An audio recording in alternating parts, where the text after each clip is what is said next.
नमस्कार साथियों, एक बार फिर से आप सबका न्यू लाइट विद दीपक में बहुत बहुत स्वागत है। आज हमारा टॉपिक है कि विश्व में समय का निर्धारण कैसे होता है। आप प्रायः टीवी में देखे होंगे, खासकर जब मैच शुरू होता है न्यूजीलैंड में, तो वहाँ का समय अलग होता है, यहाँ का समय अलग।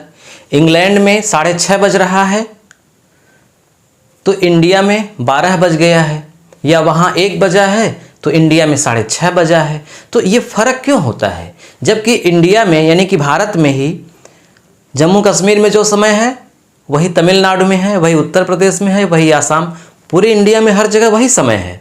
लेकिन यहीं बगल में नेपाल का अलग समय है, पाकिस्तान का अलग समय है कि नहीं?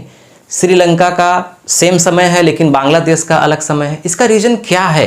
तो ये बहुत महत्वपूर्ण टॉपिक है, बहुत ही इंटरेस्टिंग टॉपिक है। अगर एक बार आप समझ गए तो पूरे जीवन भर के लिए आप समझ जाएंगे। आप किसी भी उम्र के क्यों न हो, आप इस वीडियो को ज़रूर देखिए।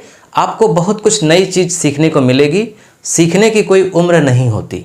और अगर आप प्रतियोगी छात्र हैं, तैयारी करते हैं, तब तो ये आपको देखना ही पड़ेगा, कंपलसरी है, क्योंकि परीक्षाओं में प्रश्न पूछे जाते हैं। तो पूरे दुनिया में समय अलग अलग, एक ही समय में अलग अलग समय कैसे होता है। जैसे इस समय भारत में अभी 9 बज रहा है, तो यहीं बगल में बांग्लादेश में 9:30 बज गया है। इसका रीज़न क्या है? तो इसको समझने के पहले आपको मैं थोड़ा सा ग्लोब के बारे में एक शॉर्ट कट में आपको बता देता हूं, ताकि आप ग्लोब के बारे में जान जाएं, क्योंकि पूरा मामला इसी ग्लोब पर टिका हुआ है। ये जो हमने बनाया है ये पृथ्वी का नक्शा है। बिल्कुल ऐसी ही पृथ्वी नहीं है, लेकिन आमतौर पर ऐसी ही दिखती है। और इस पृथ्वी को 2 तरह की रेखाओं से विभाजित किया गया है। यह काल्पनिक रेखाएं हैं, यह खींची गई रेखाएं नहीं हैं। यह अंदाज बस एक कल्पना के रूप में रेखाएं खींची गई हैं। और जो उत्तर से दक्षिण खींची गई हैं, ये उत्तरी भाग है, ये दक्षिणी भाग है, ये पश्चिमी भाग है और ये पूर्वी भाग। तो जो उत्तर से दक्षिण खींची गई हैं और इस बिंदु से इस बिंदु तक मिलती हैं, उन रेखाओं को देशांतर रेखा कहते हैं। और यह पूरे पृथ्वी पर 360 देशांतर रेखाएं हैं। हर देशांतर रेखाओं के बीच की दूरी, पृथ्वी के बीचों बीच जो देशांतर रेखाएं हैं, उनके बीच की दूरी लगभग 111 किलोमीटर है। ठीक, 111 किलोमीटर।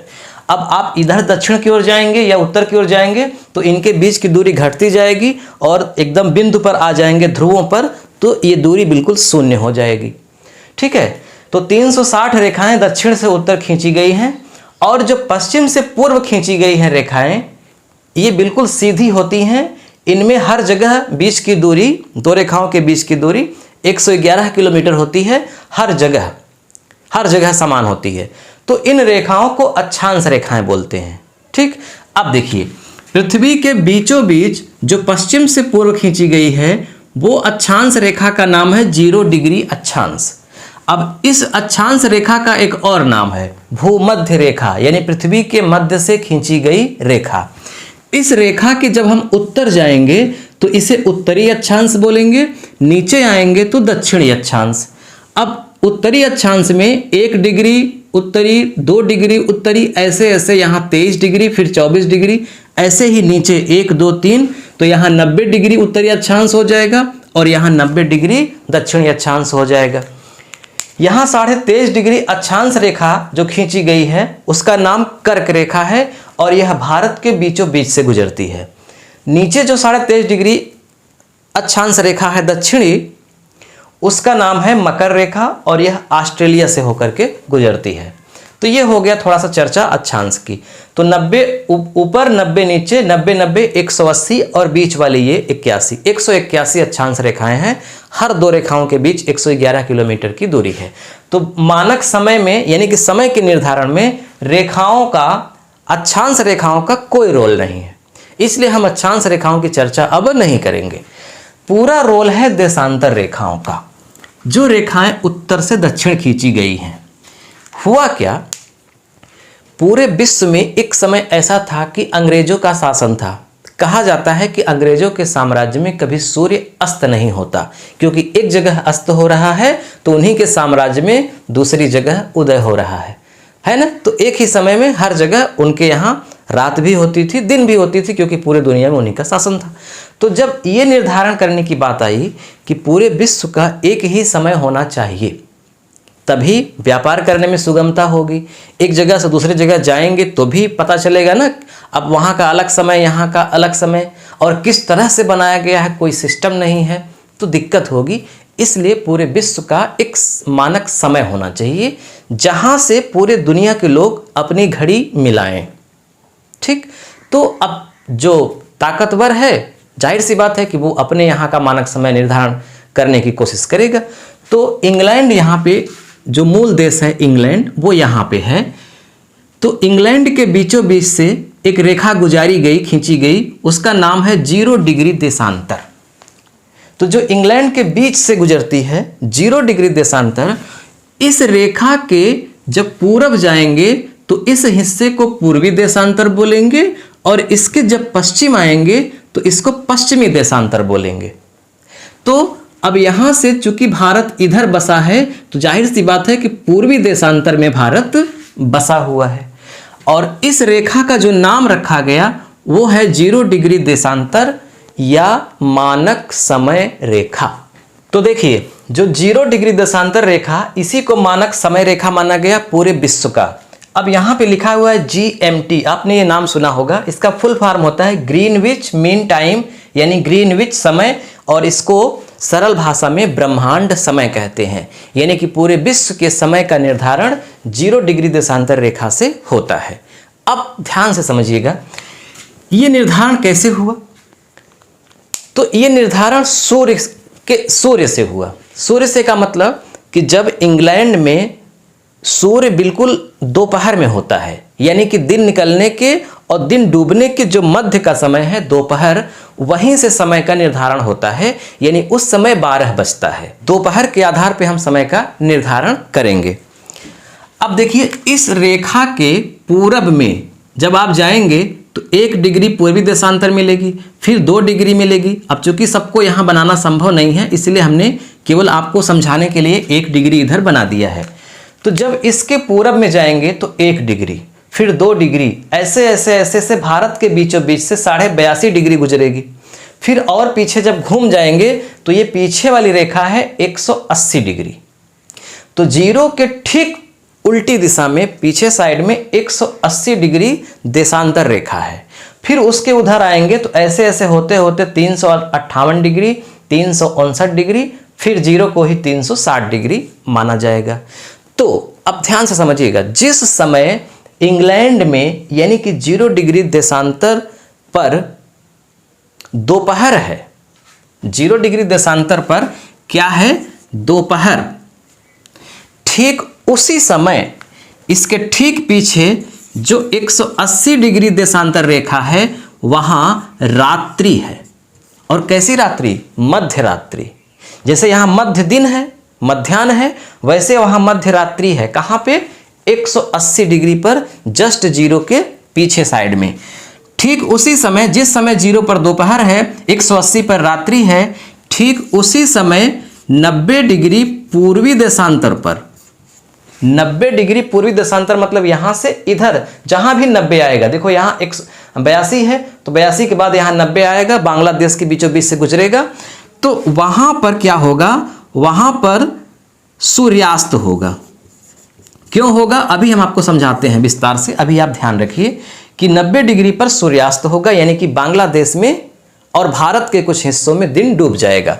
ठीक उसी समय पश्चिमी देशांतर में कितने डिग्री, 90 डिग्री सूर्योदय होगा। यानी कि इसके इधर पश्चिम में आएंगे 90 डिग्री जहां होगा वहां सूर्योदय होगा। तो एक ही क्षण इन 4 रेखाओं पर अलग अलग समय है। अब ये अलग अलग समय क्यों है, अब आपको ध्यान से समझाते हैं। देखिए, पूरे ग्लोब पर 360 डिग्री या 360 देशांतर रेखाएं हैं। अब इन 360 देशांतर रेखाओं को अगर हम 24 से भाग दे दें तो 15 आएगा। यानी कि पृथ्वी अपना एक चक्कर, पृथ्वी पश्चिम से पूर्व की ओर घूमती है ऐसे। तो जब पश्चिम से पूर्व की ओर घूमती है तो पूरा चक्कर एक बार में 24 घंटे में लगा लेती है। यानी कि जो भी बिंदु सूर्य के सामने इस क्षण है वह बिंदु दोबारा सूर्य के सामने 24 घंटे बाद आ जाएगा। तो पूरा 360 डिग्री 24 घंटे में घूमने पर इसका मतलब हुआ कि 1 घंटे में 15 डिग्री देशांतर रेखा पृथ्वी क्रॉस करती है। यानी कि सूर्य के सामने, जैसे मान लीजिए ये सूर्य है, ठीक। अब सूर्य के सामने अगर ये रेखा है तो 1 घंटे के बाद इसके बाद 15वीं रेखा आएगी।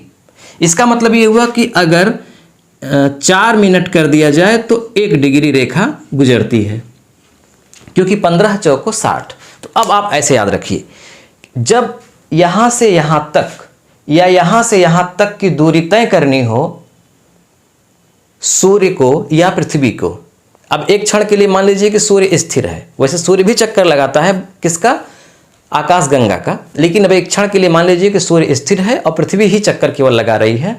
तो अगर सूर्य यहाँ पे है तो ये पॉइंट के बाद जब ये वाला पॉइंट आएगा तो यहाँ से यहाँ तक आने में 4 मिनट लगेगा। तो ऐसे ही 15 रेखाओं को क्रॉस करने में 1 घंटा लगेगा। तो इसका मतलब ये हुआ कि ये जो रेखा है इसके जब हम पूरब की ओर जाएंगे तो हर एक रेखा पर 4 मिनट का अंतर आएगा। अब यहां है 0 डिग्री और यहां है 82.5 डिग्री। भारत के बीचों बीच से 82.5 डिग्री रेखा गुजरती है। तो अब यहां और यहां का कितना अंतर हो जाएगा? तो देखिए 82.5 में 4 का गुणा कर दीजिए, तो 4 पंचे 20, 4 दूनी 8, 2 10, 4 अट्ठे 32 और 1 33, 330, यहां पे दशमलव लग जाएगा। 330 क्या हुआ? मिनट। अब इस 330 मिनट में आप भाग कर दीजिए किसका? 60 का, तो ये घंटा बन जाएगा। तो 6 पंचे 30 और 30 शेष आ जाएगा, तो जो शेष आया है वो अभी मिनट ही है। तो इसका मतलब कि 5 घंटा और 30 मिनट का फर्क है। 5 घंटा 30 मिनट का फर्क का मतलब कि जैसे मान लीजिए कि यहाँ पर इंग्लैंड में, यहाँ पर ग्रीनविच जो समय का जहाँ से निर्धारण हुआ है, अगर वहाँ पर 1 बज रहा है, दोपहर का 1 बज रहा है, तो भारत में 1 में 5.5 जोड़ दीजिए, तो 1 में जब 5.5 जोड़ेंगे तो कितना हो जाएगा? 6.5। तो यानी कि भारत में 6.5 बज गया है, और वो 6.5 क्या है? सुबह नहीं, शाम को 6.5 बजा है, क्योंकि यहाँ पर सूर्य पहले निकला था और पृथ्वी ऐसे घूम रही है, तो यहाँ के बाद इस रेखा पर चमका, फिर इस रेखा पर, फिर इस रेखा पर, फिर यहाँ आया। तो इसलिए भारत का समय मानक समय से 5.5 घंटे आगे है। और जो भारत के समय है 82.5 डिग्री देशांतर रेखा, अब इसका निर्धारण कैसे हुआ है? और इसको फिर यहीं पे बीच में बांग्लादेश है, उसका समय अलग हो जाता है। तो ऐसा क्यों होता है और हर देश का समय किस आधार पे अलग किया गया है, अब हम इसको समझते हैं। अब आप ध्यान से देखिए, ये जो हमने यहाँ पे भारत बनाया है छोटा सा, अब यहाँ पे समझाना थोड़ा मुश्किल था, इसलिए मैंने वहाँ से निकाल के यहाँ बना दिया। भारत के बीचों बीच ये जो रेखा गुजरी है, ये वाली, इसका क्या नाम है? 82.5 डिग्री पूर्वी देशांतर। 82.5 डिग्री पूर्वी देशांतर, और यह भारत के बिल्कुल बीचों बीच से गुजरती है, उत्तर प्रदेश से गुजरती है। प्रयागराज में जो नैनी टाउन है उसको मानक समय माना गया है पूरे भारत का। अब अगर मान लीजिए, मैंने बताया कि दोपहर मध्याह्न के आधार पर किसी भी देश के समय का निर्धारण किया गया है पूरे दुनिया में हर जगह। तो मान लीजिए कि दोपहर के अनुसार अब यहाँ पे अगर मान लीजिए कि 12 बज रहा है, भारत में इस रेखा पर 12 बजा है, तो भारत में ही हर जगह, जैसे यहाँ अरुणाचल प्रदेश है तो यहाँ भी 12 बजा है, ठीक है। अब अलग बात है कि यहाँ सूर्य, गुजरात के सूर्य निकलने से 2 घंटे पहले निकला है। जैसे अरुणाचल प्रदेश का जो शुरुआत होता है देशांतर से, 97 डिग्री पूर्वी देशांतर से शुरुआत होता है भारत का। भारत का सबसे पूर्वी देशांतर कौन है? 97 डिग्री। हालांकि 97 के बाद पॉइंट में और है, उसको भूल जाइए, हम समझाने के लिए आपको पॉइंट हटा रहे हैं। तो 97 डिग्री से शुरू होकर के भारत 68 डिग्री तक आता है, यानी ये वाली रेखा 68 डिग्री है पूर्वी देशांतर, क्योंकि यहाँ से सभी पूरब ही माना जाएगा, और ये 97 डिग्री है। तो अगर यहाँ पे मान लीजिए कि 6 बजे दिन निकला है, अरुणाचल प्रदेश के सबसे पूर्वी हिस्से में अगर 6 बजे दिन निकला है, तो गुजरात के सबसे पश्चिमी हिस्से में 6 2 8 यानी 8 बजे दिन निकलेगा। 2 घंटा लेट है। 2 घंटा लेट क्यों है? क्योंकि 97 डिग्री और 68 डिग्री में घटा देंगे, 17 में 8 गया 9, 29 डिग्री का अंतर आएगा। अब चूंकि पॉइंट में और है तो उसको भी मोटा मोटा ले लें तो लगभग 30 डिग्री का अंतर हो जाएगा, और 1 डिग्री के अंतर पर 4 मिनट का अंतर होता है, तो 3 चौक 12, 120 मिनट का अंतर हो गया। तो अरुणाचल प्रदेश में अगर 6 बजे दिन निकलता है तो ये बीचों बीच जो भारत का प्रयागराज है यहाँ पर 7 बजे दिन निकलेगा, और एकदम अंत में गुजरात में 8 बजे दिन निकलेगा। ये हमेशा ऐसा होगा। अगर यहाँ 5 बजे निकलेगा तो यहाँ 6 बजे निकलेगा, और यहाँ 7 बजे निकलेगा, लेकिन समय एक ही रहेगा। जिस समय यहाँ 6 बज रहा था उसी समय यहाँ भी 6 बज रहा था, और जब यहाँ 8 बजा तो यहाँ भी 8 बज गया। भले सूर्य निकलने के समय में अंतर आ जाए, लेकिन समय का अंतर नहीं किया गया है। यह हर देश में ऐसा किया गया है। अब वो अलग बात है कि रूस चूंकि बहुत बड़ा देश है तो वहाँ पर 1 से ज़्यादा समय जोन है। रूस में 11 समय जोन है, यानी 11 प्रकार से समय है। जैसे भारत में यहाँ 6 बजा है तो यहाँ भी 6, यहाँ भी 6, लेकिन रूस में ऐसा नहीं है। रूस में अगर यहाँ 6 बजा है तो हो सकता है कि यहाँ पे अभी 5 ही बजा हो और यहाँ पे अभी 4 ही बजा हो, क्योंकि वो बड़ा देश है, इसलिए उसको कई समय जोनों में बांटा गया। लेकिन भारत का एक ही समय जोन है 82.5 डिग्री। अब ध्यान से समझिए कि यहाँ पर अगर 12 बजा है तो अरुणाचल प्रदेश में भी 12 बजा है और गुजरात में भी 12 बजा है, लेकिन बीच में यहीं पे जो बांग्लादेश है वहाँ 12 नहीं बजा है। भले भारत के बीचों बीच है बांग्लादेश, लेकिन यहाँ 12 नहीं बजा है। यहाँ 12:30 हुआ है। आधा घंटा ज़्यादा समय है, क्योंकि भारत का जो मानक समय है वो 82.5 डिग्री इस रेखा से शुरुआत होती है उसकी। तो इस रेखा के इधर अगर भारत है तो उसका तो समय वही रखा गया है, लेकिन जो देश हैं वो समय अपने अनुसार निर्धारित किए हैं। तो इसके पहले बांग्लादेश है, इसलिए यहाँ पे आधे घंटे का ज़्यादा अंतर आता है। अब देखिए यहाँ पे भूटान है। भूटान भारत से लगा हुआ है, लेकिन भूटान के समय में भी अंतर आ जाएगा, और भूटान के भी समय में कितना अंतर आएगा? आधे घंटे का, यानी भूटान में भी इस समय 12:30 बज गया। नेपाल में थोड़ा सा अंतर है, 15 मिनट का अंतर है, और कितना यहाँ पे समय कितना है? 12:15। तो नेपाल का समय भारत के समय से 15 मिनट आगे है, क्योंकि नेपाल में भले भारत में अरुणाचल प्रदेश में सूरज बहुत पहले निकल जाता है, नेपाल में बहुत बाद में निकलता है। चूंकि रेखा का निर्धारण यहाँ से हुआ है ना, इसलिए इसके अनुसार पहले सूरज यहाँ आया, उसके बाद इस रेखा पर आया। तो नेपाल का समय 15 मिनट भारत से आगे है। अब ऐसे जोड़ लीजिए, अगर मान लीजिए इस समय भारत में 6 बजा है तो इसका मतलब नेपाल में कितना बजा है? 6:15 हो गया है। बांग्लादेश में कितना है? 6:30 हो गया है। लेकिन यहाँ अरुणाचल प्रदेश में कितना है? 6 ही बजा है। अब श्रीलंका चूंकि भारत के बिल्कुल नीचे है और 82.5 डिग्री रेखा यहाँ से भी गुजरती है, इसलिए श्रीलंका का समय भारत के समय जैसा ही सेम है, यहाँ कोई बदलाव नहीं किया गया है। ठीक। मालदीव यहाँ भारत के पश्चिम में और दक्षिण के कोने पर, पश्चिम दक्षिण में मालदीव है। तो ये भारत के पश्चिम में है, यानी इस रेखा के पश्चिम में है, इसलिए यहाँ पे भारत से ये पीछे है। तो यहाँ इस समय हो रहा है 11:30। 12 बजा है, यहाँ अभी 11:30 ही है। बगल में पाकिस्तान है, पाकिस्तान भी पीछे है मालदीव की तरह, तो यहाँ भी 11:30 है, यानी 11:30 हुआ है। अभी आधे घंटे बाद यहाँ सूरज पहुँचेगा, तब यहाँ दोपहर होगा। अभी यहाँ दोपहर नहीं है, अभी यहाँ दोपहर नहीं है, यहाँ दोपहर है, यहाँ दोपहर है, यहाँ दोपहर बीते हुए आधा घंटा हो चुका है। ठीक है। अब ऐसे ही चीन में, चीन का समय भारत के समय से 2.5 घंटे आगे है, यानी यहाँ 12 बजा है तो यहाँ पे 12 2 14, 14:30। अब 14 का मतलब समझते हैं 2:30 दोपहर का, यानी कि यहाँ पर दोपहर बीते हुए 2.5 घंटा हो गया है। तो ऐसे ही इंग्लैंड में 5.5 घंटा पीछे है, क्योंकि भारत से इधर है। आप अमेरिका में जाएंगे तो अमेरिका में 4 समय जोन है। तो अब चारों में अगर कैलिफोर्निया या वाशिंगटन की बात किया जाए तो वो लगभग 9 घंटे का अंतर है भारत से। तो साथियों, आज बस इतना ही। मुझे पूरा विश्वास है कि ये कठिन टॉपिक आपको थोड़ा बहुत समझ में आया होगा, पूरा नहीं समझ में आया होगा, क्योंकि अभी हमने इसमें बहुत कुछ छोड़ा है। जैसे अभी हम आपको बताएंगे एएम और पीएम का कॉन्सेप्ट क्या है, तिथि का निर्धारण कैसे होता है, क्योंकि पृथ्वी पर एक ही समय में अलग तिथियां होती हैं। यहाँ 12 जनवरी अगर है तो हो सकता है वहाँ पर 13 जनवरी हो या 11 जनवरी हो, ऐसा भी होता है।